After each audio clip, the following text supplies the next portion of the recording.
문희정의 핫 키워드. 가장 뜨겁고 궁금한 국제 이슈를 분석하는 시간입니다. 문희정 국제정치평론가 전화 연결돼 있습니다. 평론가님 안녕하세요. 네, 안녕하세요. 네, 지난 14일에 사우디아라비아의 유전시설 2곳을 공격했다고 예멘 후티 반군이 스스로가 먼저 밝혔었는데 이번에 모든 공격을 중단하겠다 이런 선언을 했습니다. 자세한 내용 어떤 건가요? 네, 현지 시각으로 20일 마흐디 알 마샤트 최고정치위원회 위원장이 예멘 후티 반군 자체 TV 방송인 알마시다를 통해서 우리는 사우디 영토를 겨냥한 드론, 탄도미사일 등 모든 형태의 공격을 중단한다고 선언한다면서 우리는 예멘 영토에 대한 모든 형태의 공습을 중단하겠다는 사우디의 유사한 또는 더 높은 수준의 상호 조치를 기다린다고 발표했습니다. 네. 마샤트는 예멘인들이 더는 피를 흘리지 않게 하고 대대적인 사면을 하는 것이 주요 목표라고 전제한 뒤 후티 반군이 미사일 등 군사력 부문에서 중대한 진보를 달성했다고 주장했는데요. 그러면서 현재 사우디 주도의 아랍연합군이 봉사하고 있는 예멘의 수도인 사나 국제공항과 홍해 인근의 호데이다 항에 대한 접근을 허용해 줄 것을 요구했습니다. 이 예멘 내전이 본격화한 2015년 3월 이후 반군 지도부가 전면적인 휴전을 먼저 제안한 것은 이번이 처음인데요. 하지만 다음 날인 21일 반군은 사나에서 점령 5주년을 맞아 대규모 기념 집회를 열고 자신들의 평화 구상을 받아들이지 않을 경우 더 큰 피해를 주겠다고 경고하기도 했습니다. 네. 그런데 일단은 상대 국가인 사우디의 반응은 왜 이런 제안을 했는지 좀 진위를 의심하고 있는 그런 분위기던데요. 네, 맞습니다. 이 상당히 신중한 태도를 견지하고 있는데요. 네. 아델 알주바이르 사우디 외교 담당 국무장관은 21일 기자회견에서 우리는 상대의 말이 아닌 행동으로 판단한다면서 따라서 그들이 실제로 그렇게 하는지 보겠다고 말했습니다. 하지만 유엔 측에서는 즉각적으로 환영의 뜻을 밝혔는데요. 마틴 그리피스 유엔 파견 예멘 특사는 성명에서 반군 측의 발표는 전쟁을 끝내려는 의지가 담긴 강력한 메시지라며 이번 기회를 활용하는 것이 매우 중요하고 군사적 긴장 고조와 도움이 되지 않는 언사, 폭력을 줄이기 위해 필요한 단계로 나아가야 한다고 주장했습니다. 네. 근데 이렇게 예멘 반군의 진정성을 사우디가 의심하는 이유도 있겠죠?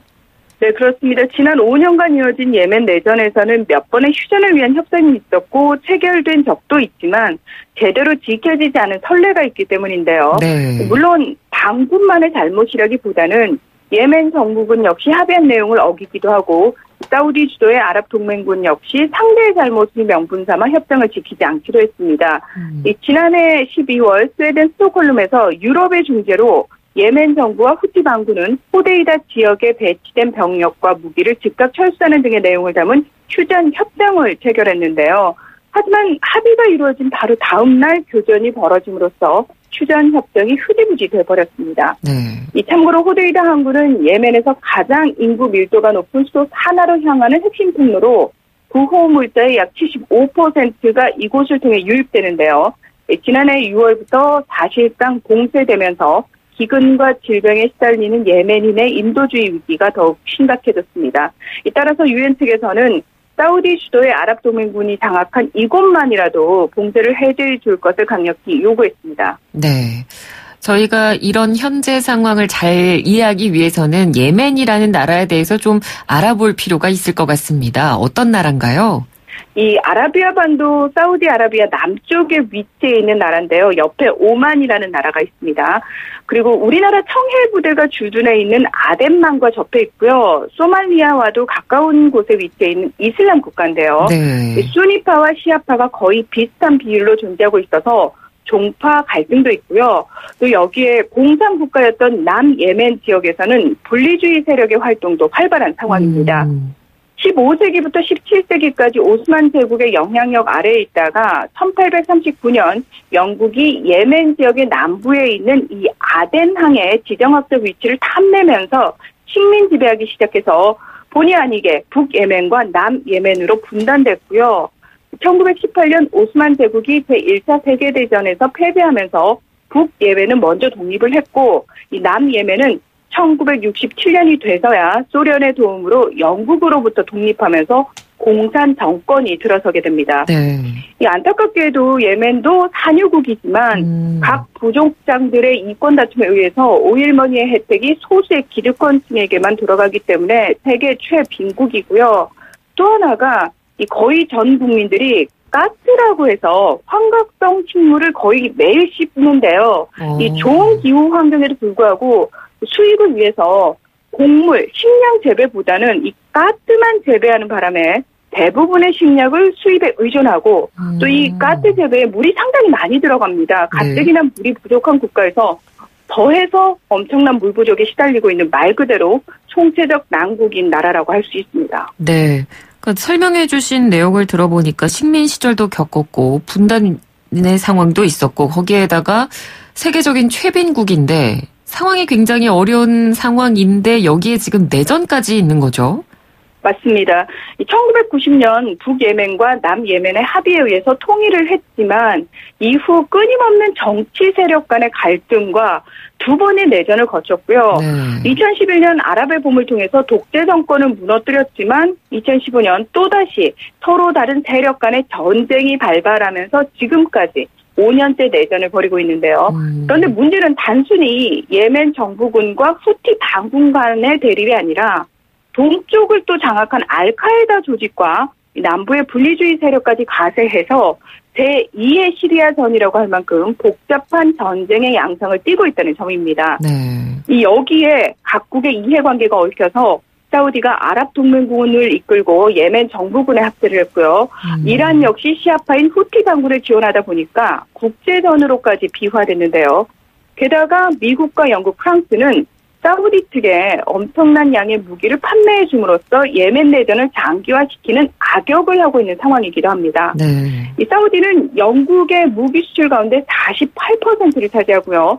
프랑스의 무기 수출국 가운데 두 번째로 큰 고객인데요. 국제인권단체들은 사우디에게 예멘 내전에 사용되는 무기를 수출하지 말아야 한다고 촉구하지만 미국과 영국, 프랑스 정부는 예멘의 민간인 피해를 우려하면서도 막대한 돈과 일자리가 걸렸다면서 무기 수출 중단에는 소극적인 이중적 태도를 보이고 있습니다. 그런데 사우디는 왜 예멘 내전에 개입한 건가요? 사우디 같은 경우에는 수니파의 맹주라고 할 수 있는데요.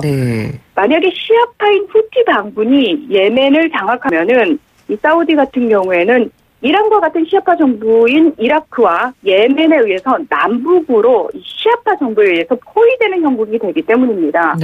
이 사우디의 예멘 내전 참전은 현재 사우디의 실세인 무함마드 빈 살만 왕세자의 주도로 이루어졌지만 사실상 실패한 전쟁이라는 평가를 받고 있는데요.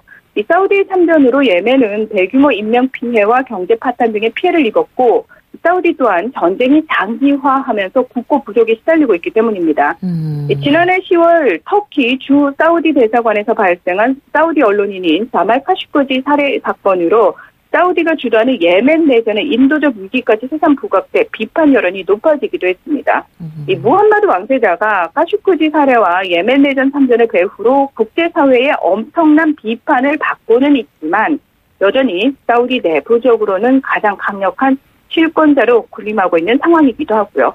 참고로 이란이 사실 처음부터 후티 반군을 지원했던 건 아니고 사우디와 미국의 개입이 본격화되자 이란을 비롯한 이라크 내 시아파 민병대와 헤즈볼라 등 중동의 시아파 연대 세력들 역시 개입하게 된 상황이라고 보는 것이 더 타당합니다.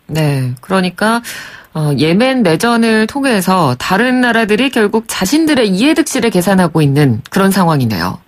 맞습니다. 지난 3일 유엔 인권이사회사나 예멘에 대한 국제 전문가 그룹은 유엔에 제출한 2014년 9월 1일 예멘의 인권 상황 보고서에서 예멘 정부군, 사우디아라비아, 아랍에미리트 연합, 후티 반군 등이 국제 인도주의법을 어기고도 책임을 추궁받지 않고 있다고 비판했는데요. 그러면서 사우디아라비아가 주도하는 아랍 동맹군뿐 아니라 영국, 미국, 프랑스 등 서구 열강과 이슬람 시아파인 후티 반군을 지원하는 이란도 전쟁 당사자들에 대한 직간접 지원으로 전쟁 범죄에 책임이 있다고 지적했습니다. 예멘 내전을 통해서 사우디는 자신들의 영향력을 확대할 수 있는 정권을 세우려 하고 있고요. 미국을 비롯한 서방 국가들 역시 무기 판매라는 직접적인 이득 이외에도 중동 정세의 역학관계에서 주도권을 놓치지 않기 위한 목적이 있는데요. 네. 이 사우디와 함께 또 아랍동맹국의 주축을 이루었던 아랍에미리트 같은 경우는 전쟁 중에 예멘 정부가 신경을 쓰지 못하는 틈을 타서 예멘령인 소코트라 섬에 군을 주둔시켜 장악해버렸습니다. 이 인도양 북서부 아덴만 인근에 위치한 소코트라 섬은 유네스코 지정 세계 자연유산인데요. 사실 예멘령이긴 해도 내전으로부터 비교적 안전하고 자유로웠는데 이 섬에 아랍에미리트 군이 주둔하면서 각종 개발 사업과 행정력에게까지 개입하면서 홍해와 아덴만 진출의 거점을 만들기 위해 노력하고 있는 상황입니다. 네. 우리나라도 6.25 전쟁으로 정말 3년이라는 시간 동안 온 국토가 초토화되고 국민들이 고통을 겪으면서 이렇게 좀 재개하는데 굉장히 오랜 시간이 걸렸다는 걸 아마 다들 아실 텐데요.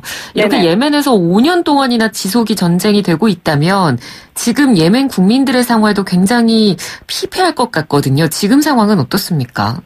금세기 최악의 참사로 불리는 전쟁이다 보니까 정말 날마다 폭탄이 터지는 일상이고요. 네. 사회적인 인프라는 거의 대부분이 파괴된 상태라고 보시면 될 것 같습니다. 더불어서 인구의 50%에 해당하는 1,500만 명이 심각한 굶주림에 고통받고 있고요. 또 사우디 동맹군의 봉쇄와 공습으로 민간인 사망자만 최대 7만 명으로 추정이 되고 2015년 이후 굶주림과 질병으로 사망한 5세 미만 아동 수는 84,700명. 콜레라 등 감염병과 기근으로 수십만 명이 숨졌고 인구의 80%인 2,400만 명이 난민이 됐습니다. 네. 이런 이유로 미국 의회에서는 사우디에 대한 지원 중단을 촉구하는 목소리가 커지고 있기도 하고요. 이 학교가 파괴돼서 교육을 받지 못하는 학생들이 대부분이고 이들은 연필을 잡는 대신 생계 전선으로 뛰어들거나 총을 잡는 일이 다반사고요.